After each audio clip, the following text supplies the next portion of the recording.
What is up, everyone? It's Quinn here, and in today's video, I'm going to be going through my Week 5 top 20 quarterback rankings. I think the rankings video, especially the quarterback position, might even be more important this week. You might be hitting the waiver wire, digging into your bench. Got the Falcons, Bears, Packers, Steelers on bye, so guys like Caleb Williams, Jordan Love, who have been solid fantasy options, you might have to pivot in a different direction. Also, an injury to a guy like Lamar Jackson, unfortunately, looks like he's going to miss a few weeks. So, especially later on in these rankings, might be helpful for you guys. But let's just dive right into it here. We're starting off in tier 1, and this has been the Josh Allen, Lamar Jackson tier. Unfortunately, this week, it is just the Josh Allen tier. He is the quarterback 1 in points per game. The Bills are always going to put up points. They're tied for the highest implied point total this week.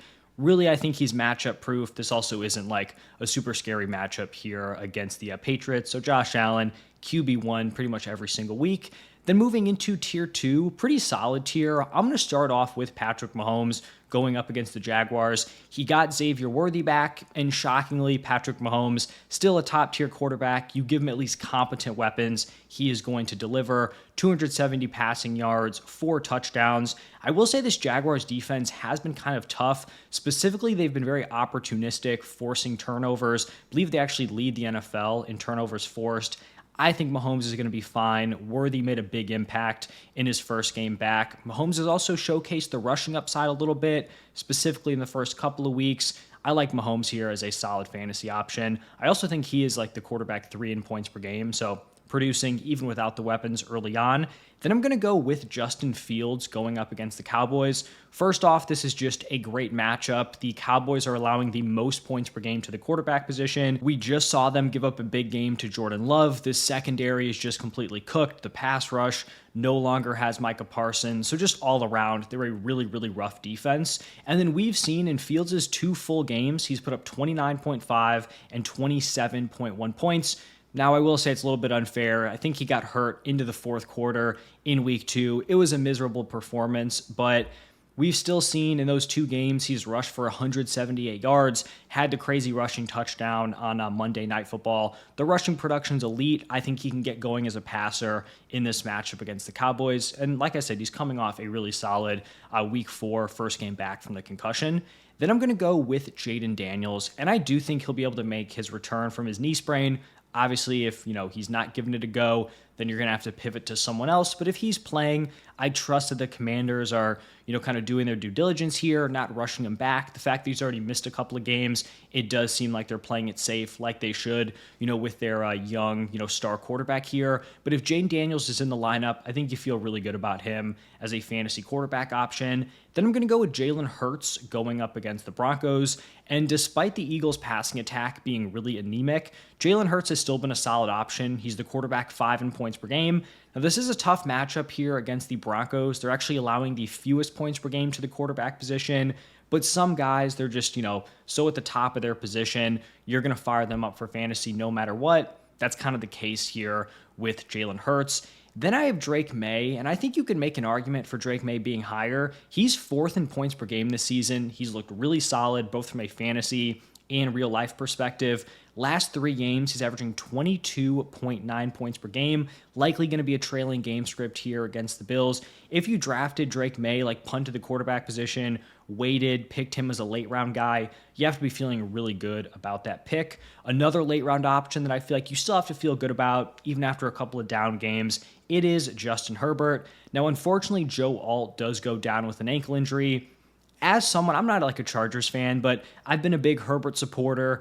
It was good to see him, finally get this nice roster around him, competent coaching with Harbaugh coming in, and it just really sucks the injuries to the tackles with Slater preseason, now Alt, because you look at this roster as a whole, like they did look like true Super Bowl contenders. I still think they're going to make the playoffs. They could make some noise. Joe Alt should be back, but it just is unfortunate because this could have been a really solid just supporting cast around Herbert from the wide receiver position to the offensive line. With that being said, I still think Herbert's a solid option this week. The Commanders are allowing the 7th most points per game to the quarterback position. The Chargers are airing it out. They're 5th in pass attempts per game. The weapons have shown up. Quentin Johnston, Keenan Allen, Lad's been underwhelming, but I still have some hope that he is going to turn it around this year.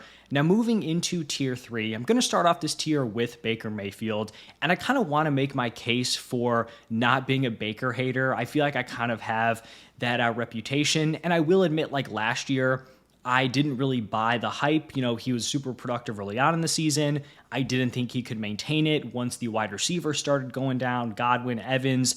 I didn't think he'd be super playable, and he just consistently proved me wrong last year. I eventually caught up, but I will admit, like, I was kind of slow. I was late to the party here with Baker Mayfield, and I think some people have kind of disagreed with my Baker rankings early on in the season, and I don't think it's me being like down on him as a fantasy option. He is the quarterback 9 in points per game on the season, so he's kind of been like that back end QB1 option. He's just had kind of like a tough stretch to start off the season in terms of matchups, going up against the Falcons, Texans, Jets, Eagles. Like, there are some tough matchups in there. No like easy gimme matchups for Baker. For the Seahawks here, this is another tough matchup. They're allowing the 7th fewest points per game to the quarterback position. The Vegas like implied points for the Bucs isn't great. Now, Baker's had a nice baseline. His floor has been very solid, but we also haven't seen like those huge ceiling games. I don't think that's going to happen here against the Seahawks. I still think he's playable. He is my quarterback 8, but did just want to put it out there. I think in more favorable matchups, I will be very high on Baker. It's just kind of been like a tough stretch to start off the season, not in terms of his like fantasy lines, but in terms of the matchups he's going up against. After Baker, going to go with Daniel Jones. He's the quarterback 10 in points per game on the season. Kind of come back down to earth a little bit, but I like this matchup here against the Raiders. The Colts have the 3rd highest implied point total. The week 4 like stat line doesn't look great, but he really gets screwed with that Adonai Mitchell like fumbling at the goal line. Not only does he lose out on a touchdown, but it just throws the entire game script like out of whack, where now he's throwing a late game interception because they're trying to come back. Like, that very easily could have been a game script where they're leading. That never happens. All of a sudden, you have like a 6-point swing, missing out on the touchdown, and then throwing that late pick. I still think Daniel Jones is a nice like back end QB1. Then I'm going to go with, I guess, like 2 pocket passers back to back here. Dak going up against the Jets, and then Jared Goff going up against the Bengals. For Dak, just an extremely impressive week 4 performance. Even with CeeDee Lamb out of the lineup, going up against a very tough Packers defense, he throws for 319 yards, 3 touchdowns. I think from a real life perspective, like, Dak has a legit case to potentially be a top 5 like active quarterback in terms of healthy dudes. With Burrow out, obviously you have like the top 3, or the pretty consensus top 3 with Josh Allen, Patrick Mahomes, Lamar Jackson, however you're going to order those guys. I think Herbert's in there. And then with Burrow out, like, I think you're looking at Stafford, you're looking at Dak, you're looking at Jaden Daniels, but like, he is firmly in that mix. Now, for fantasy, he doesn't deliver the rushing production. That's unfortunate. But as a passer, I still think he's going to be solid. The Cowboys have the 7th highest implied point total. The Jets have not been a tough matchup for quarterbacks. They're allowing the 10th most points per game to the position. And then for Jared Goff, the Lions are going to put up points. They're tied for the highest implied point total this week. The Bengals, also a pretty solid matchup here for quarterbacks, 9th in points per game allowed to QBs. So those 2 guys are going to wrap up tier 3. Now, moving into tier 4, I'm going to start off this tier with Kyler Murray. This is kind of a matchup play where the Titans defense, this entire Titans team, honestly, is struggling. The Cardinals have the 5th highest implied point total. Kyler's been underwhelming, where like, he's been fairly consistent. He's hit 14 points in all 4 games, but he hasn't hit 20 points. So the ceiling hasn't really been there. I will say he could have hit that last week if he didn't have like the 2 tough picks. I do put one just like firmly on Marv, the other one kind of a miscommunication, but I think this could be the best game of the season here for Kyler. Then I'm going to go with Matthew Stafford, obviously giving you nothing on the ground, but just really solid passing production. I think you can make the case that he has the best wide receiver duo with Puka and Devontae Adams. I mean, those dudes have just been, specifically Puka, just like amazing to start off the season, and Stafford's a big part of that. I do think compared to the other guys, Dak, Goff, This is a little bit of a tougher matchup for like the pocket passers against the 49ers, but I still think he's a fine like fringe QB1 option. Then I'm going to go with Bo Nix going up against the Eagles. Week 4 had his best game of the season, 25.7 points. This is a pretty tough matchup here against the Eagles.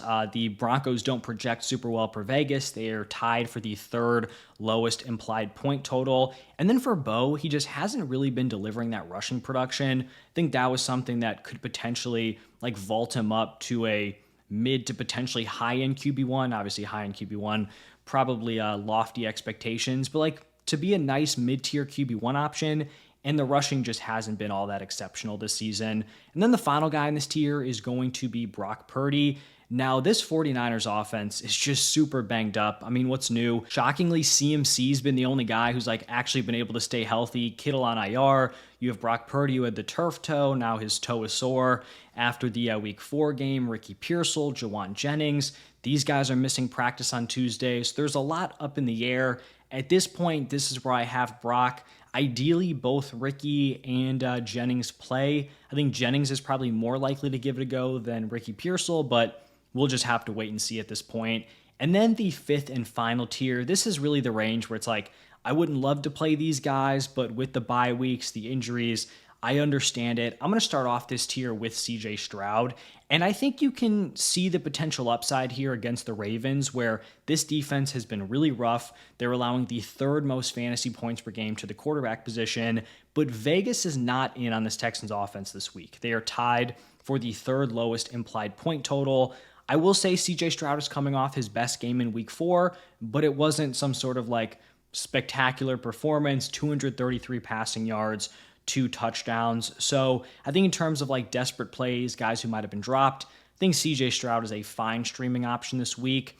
Then I'm going to go with Jackson Dart, and I think there were some clear positives from his debut. Also, I guess like one glaring negative. I think the positives was the rushing production. Like the Giants were clearly getting him some designed quarterback runs. He ends up having 10 carries, 54 rushing yards, and a touchdown for his fantasy value. Like that is awesome to see. Didn't do a ton through the air, like a little over 100 yards, a passing touchdown. On paper, this is a nice matchup here against the Saints. They're allowing the 5th most points per game to the quarterback position. The big issue is the loss of Malik Neighbors, because now you just look at this offense and it is just completely gross around Jackson Dart. You're talking about like Wan'Dale Robinson being your wide receiver 1, Darius Slayton is your number 2. Like that is just really gross. Theo Johnson, potentially like a top 3-2 target on this offense. That is not ideal. So this week you're kind of banking on the matchup and then also just him producing on the ground. Then we have Sam Darnold going up against the Buccaneers. He hasn't done anything crazy, but he's just been pretty steady. Between the last 3 games, he's averaging between 15, or he's putting up between 15 and 17 points. Also, the Bucs, like not a super tough matchup for opposing quarterbacks. Then, somewhat shockingly, I'm going to go with Bryce Young going up against the Dolphins. The Dolphins are allowing the 2nd most points per game to the quarterback position.